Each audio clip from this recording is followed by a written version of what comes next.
नमस्कार दोस्तों।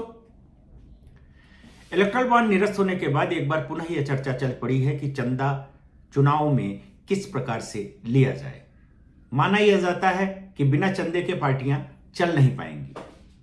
सवाल यहां पर यह है कि अगर इंडिविजुअल रूप से चंदे लिए जाएंगे तो सत्ता के अलावा किसी और को चंदा क्यों कोई देना चाहेगा। यह बड़ी स्वाभाविक सी चीज है। यह दुनिया इतनी स्वार्थी है कि यहां पर कटे पर आदमी बिना मतलब के पेशाब भी नहीं करना चाहता है, तो फिर चंदा तो बहुत बड़ी चीज हुई जहां लाखों करोड़ों में दिए जा रहे हैं। क्यों नहीं एक ऐसी व्यवस्था बनाई जाती है कि समान रूप से सभी को मिले। और इसके लिए सबसे बेहतर तरीका यह होगा कि चुनाव आयोग द्वारा ही एक ऐसा कोष बना दिया जाए। यदि आप निस्वार्थ रूप से कुछ चंदा देना चाहते हैं तो वहां दीजिए, उस कोष में पैसा जमा हो जाए।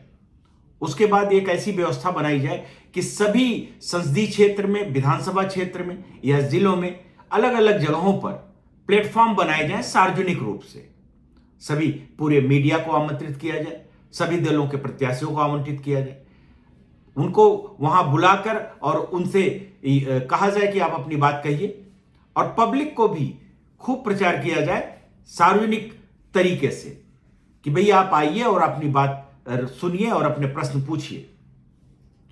क्या ही इतनी पारदर्शी सी व्यवस्था होगी और पब्लिक में भी एक जागरूकता आएगी जब थोड़ा चल के जाएगी।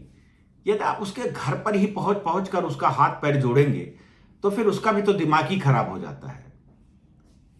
सभी की जिम्मेदारी है समान रूप से, सिर्फ जनप्रतिनिधि की ही नहीं, मतदाता की भी जिम्मेदारी है अपने देश के प्रति। तो वो चलकर जाएगा जरूर। और एक और अच्छाई होगी, फिर चुनाव लड़ने के लिए किसी को भी यह सोचने की जरूरत नहीं होगी कि उसके पास पैसा है या नहीं है। सही चीज यही है। आप देखिए ना कि आज कितने बुद्धिजीवी चुनाव लड़ पाते हैं। चुनाव लड़ने वालों को देखिए आप, सभी करोड़पतियों की श्रेणी में आएंगे, आपके मिलेंगे। वो या तो कोई उद्योगपति है, या कोई अपराधी है, या किसी बड़े नेता का बेटा है। आप देख लीजिए, आपको समझ में आ जाएगा। तमाम राजघराने के लोग आ जाते हैं चुनाव लड़ने के लिए। अरे भाई, प्रजा के लिए भी कुछ छोड़ दीजिए। लोकतंत्र का मतलब ही क्या रह गया यदि सभी लोग समान रूप से उसमें पार्टिसिपेट न करें। सिर्फ वोट देने के लिए नहीं, चुनाव लड़ने के लिए भी। आपको कैसा लगा? यदि समर्थन है तो जरूर करिएगा। धन्यवाद। नमस्कार।